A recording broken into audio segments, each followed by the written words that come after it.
Good morning. Happy Monday, July 26th. So what's going on? Well, last week the stock market dropped. I think it was on Tuesday, about 750 points. Wow, should have put some money into the stock market that day. It's rebounded a little bit. Children now, it's been decided, have to wear masks when they go back to school in the fall. And the Olympics have started without any spectators.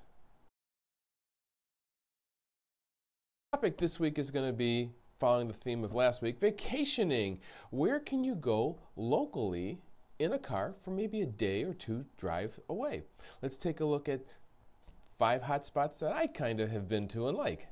So my number one spot would be Washington, D.C. I can remember the first time I went to Washington, D.C. It was for the Watergate hearings.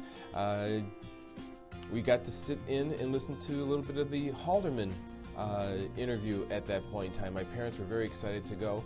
So you go there, you look at all the monuments, the buildings, take a tour of the city, and learn how our government should run if we got rid of the politicians who fight over the fact that water is wet. And if you like to hike, have you ever thought about hiking the Great Appalachian Trail?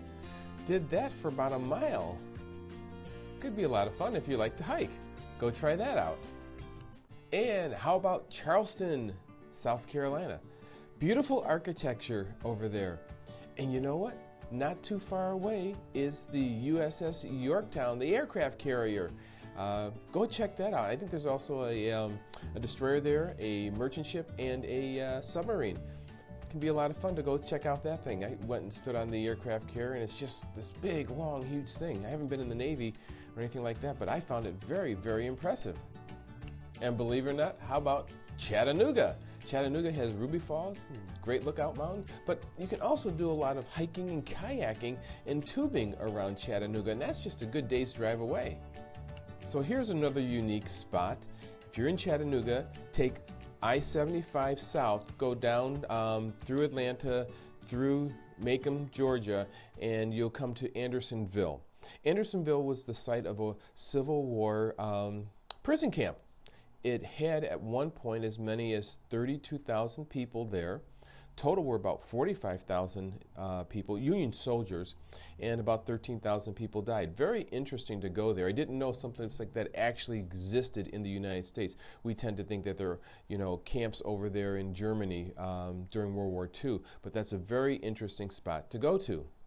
These are just some nice, easy spots to take a drive to, and while you're driving, if you want to entertain yourself, turn on the radio, download a good book, and listen to a good book while you're driving along. But they're good, solid, safe spots.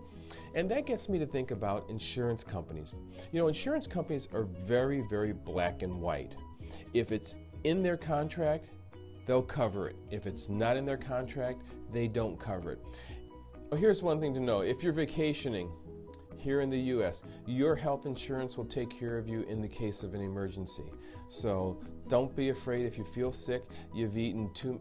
I saw one time at Disney World, these people walking around with these big turkey legs. They get these things first thing in the morning, and they're chewing on these things all day long. In the heat, those things must have rotted. People got sick. So if you get sick on your vacation, your health insurance will take care of you. That allows you to have financial security against unexpected claims. So that's a little tie into the insurance industry here. This past week we were able to do a couple of Medicare Advantage plans and a Medicare supplement with the drug card. So we're still here active at the MLD Agency even though it's the middle of summer. Hope you're out there having a good time, good vacation. And if you want to follow up with me on insurance for yourself, for your financial security, don't hesitate to give me a call or send me an email at the bottom of the screen. Until next week, take care.